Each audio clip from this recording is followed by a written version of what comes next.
আমরা কুরবানি কোথায় করব? ঈদগাহে করব নাকি কুরবানি বাড়িতে করব? আসসালামু আলাইকুম ওয়া রাহমাতুল্লাহি ওয়া বারাকাতুহু। আলহামদুলিল্লাহি হামদা শাকিরিন ওয়াসসালাতু ওয়াসসালামু আলা রাসূলিহিল কারীম আম্মা বা'দ। প্রিয় দর্শক, ইউনাইটিভের পক্ষ থেকে আপনাদের সবাইকে স্বাগত জানাচ্ছি। আমরা কুরবানি কোথায় করব? ঈদগাহে করব নাকি কুরবানি বাড়িতে করব? রাসূলুল্লাহ সাল্লাল্লাহু আলাইহি সাল্লামের একটা আমল ছিল, ওমর রাদিয়াল্লাহু তাআলা আনহু থেকে বর্ণিত, যে তিনি বলেছেন রাসূলুল্লাহ সাল্লাল্লাহু আলাইহি সাল্লাম ঈদগাহে কুরবানি করতেন।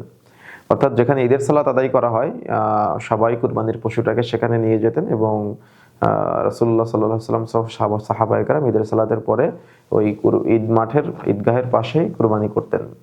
তবে যদি সেরকম ব্যবস্থাপনা না থাকে তাহলে নিজ নিজ অবস্থানে নিজ বাড়িতে কুরবানি করতে পারে, কোনো সমস্যা নেই ইনশাআল্লাহ। তবে রাসূলুল্লাহ সাল্লাল্লাহু আলাইহি সাল্লাম সাহাবায়ে কেরামের আমল ছিল যে তারা ঈদগাহে ঈদের সালাতের পরে কুরবানি করতেন। সুতরাং আপনারা যদি এরকম পরিবেশ থাকে তো করতে পারেন, আর যদি পরিবেশ না থাকে তাহলে আপনারা অবশ্যই আপনাদের নিজ নিজ অবস্থানে বাড়িতে নিজের উঠানে নিজের বাসার আঙ্গিনায় আপনারা কুরবানি করতে পারেন, বা যে কোনো কসাইখানা থেকে আপনারা কুরবানি করে নিতে পারেন, কোনো সমস্যা নেই ইনশাআল্লাহ। জাযাকুমুল্লাহ খাইর।